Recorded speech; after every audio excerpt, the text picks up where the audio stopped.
ల మీద కేసులకు సంబంధించి గతంలో వైఎస్ఆర్ కాంగ్రెస్ పార్టీ అధికారంలో ఉన్నప్పుడు టీడీపీ వాళ్ళ మీద కేసులు పెట్టినప్పుడు అయ్యయ్యో ఇది దేశానికి ద్రోహం జరుగుతోంది, ప్రజలకు అన్యాయం జరుగుతోంది, భావ ప్రకటన స్వేచ్ఛకు భంగం కలుగుతోంది అని చెప్పి విధ్వంసపు పరిపాలన అని చెప్పి ఇప్పుడు అంతకి రెట్టింపు కేసులు పెడుతూ ఉంటే అప్పుడు స్పందించిన హైకోర్టు ఇప్పుడు కూడా స్పందిస్తోంది.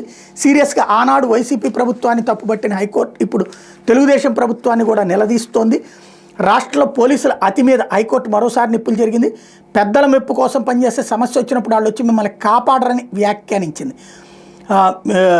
ఏదైతే మీరు ఏం చేస్తున్నా కూడా చూడనట్టుగా కళ్ళు మూసుకుని ఉండాలని మమ్మల్ని గురించి భావిస్తున్నారు, అది ఎంత మాత్రం సాధ్యం కాదని తెలిపింది.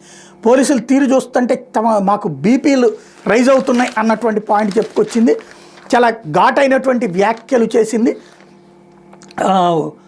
ఏదైతే ప్రభుత్వాన్ని డ్రామా రూపంలో వ్యంగ్యంగా విమర్శించినందుకు కేసు పెడితే ప్రతి సినిమా హీరోను ప్రతి నటుడిని అరెస్ట్ చేయాల్సి ఉంటుందని వ్యాఖ్యానించింది. వ్యంగ్య విమర్శలతో ప్లకార్డులు పట్టుకోవడం తప్ప, దానిపై రీల్ చేయడం తప్ప అని పోలీసులు నిలదీసింది. వ్యంగ్య విమర్శలతో ప్లకార్డులు పట్టుకోవడం వర్గాల మధ్య విద్వేషాలను రెచ్చగొట్టడం కిందకు వస్తుందని విస్మయం వ్యక్తం చేసింది. పోలీసులు ఎలా పడితే అలా కేసులు పెడితే విశ్వసనీయత ఏముంటుందని ప్రశ్నించింది. కేవలం పోలీసులు మాత్రమే తప్పు పడితే సరిపోదని, తమ మ్యాజిస్ట్రేట్లను కూడా తప్పు పట్టాల్సి ఉందని హైకోర్టు తెలిపింది. పోలీసులు ఏం దాఖలు చేస్తే దాని ఆధారంగా రిమాండ్ విధించేస్తున్నారని ఘాటుగా వ్యాఖ్యానించింది. పోలీసులు సమర్పించిన కాగితాల్లో ఏముందో కూడా కనీస స్థాయిలో చూడటం లేదని, విషయాన్ని తాము ఒప్పుకొని తీరాల్సిందేనని పేర్కొంది. ఇప్పటికే పలు సందర్భాల్లో మ్యాజిస్ట్రేట్ల తీరును ఆక్షేపించామని హైకోర్టు గుర్తు చేసింది. డ్రామా రూపంలో వ్యంగ్యంగా ప్రభుత్వాన్ని విమర్శించి రీల్ చేసి సోషల్ మీడియాలో పెట్టినందుకు మాదిగ మహాసేన వ్యవస్థాపక అధ్యక్షుడు ప్రేమ్ కుమార్ని అరెస్ట్ చేయడం మీద సంబంధిత రికార్డులన్నీ తమ ముందుంచాలని Kurnool 3 town police station house ఆఫీసర్ని ఆదేశించింది. అలాగే పోలీసులు సమర్పించిన రికార్డులు నమోదు చేసిన వాగ్మూలాల కాపీలని తమకు పంపాలని Kurnool first class special judicial మ్యాజిస్ట్రేట్ని ఆదేశిస్తూ తదుపరి విచారణ ఏప్రిల్ 8కి వాయిదా వేసింది. ఈ మేరకు హైకోర్టు న్యాయమూర్తులు జస్టిస్ రావు రఘునందనరావు, డాక్టర్ జస్టిస్ కుంభజేడల మన్మథరావు ధర్మాసనం మంగళవారం ఉత్తర్వులు జారీ చేసింది. పోలీసులు తన తండ్రి ప్రేమ్ కుమార్ని అక్రమంగా నిర్బంధించారని ఆయన కోర్టు ముందు ఆధారపరిచేలా పోలీసులు ఆదేశించాలని కోరుతూ కొరిటిపాటి అభినయ్ గత ఏడాది హైకోర్టులో హెబియస్ కార్పస్ పిటిషన్ దాఖలు చేసిన విషయం నేపథ్యంలో పలుమార్లు విచారణ జరిపించేసి రఘునందనరావు ధర్మాసనం తాజాగా మరోసారి విచారణ నిర్వహించింది.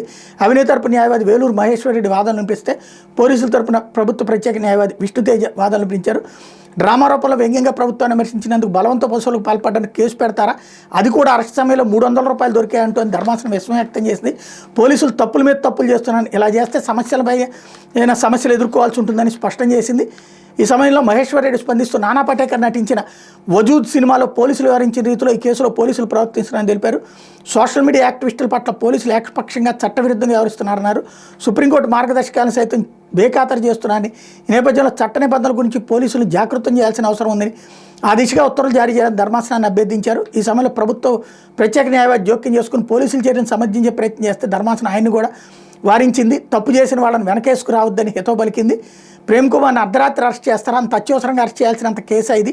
పైగా కర్నూలు నుంచి 8-9 గంటలు ప్రయాణం చేసి వచ్చి మరీ అరెస్ట్ చేస్తారా, ఆయన ఏమైనా పారిపోతున్నారా? ప్రేమ్ కుమార్ రీల్ని సోషల్ మీడియాలో చూశారంటూ వ్యక్తి ఫిర్యాదు చేయడం, మీరు పోలమంటూ కర్నూలు నుంచి అర్ధరాత్రి వచ్చి అరెస్ట్ చేయడం, అంతేకాదు అరెస్ట్ చేసి పలు ప్రదేశాలు తిప్పారు. ఇదంతా ఎవరి మెప్పు కోసం చేస్తున్నారు? ఉన్నతాధికారులు మెప్పు కోసం పనిచేస్తే ఇలాంటి సమస్యలు వస్తాయి.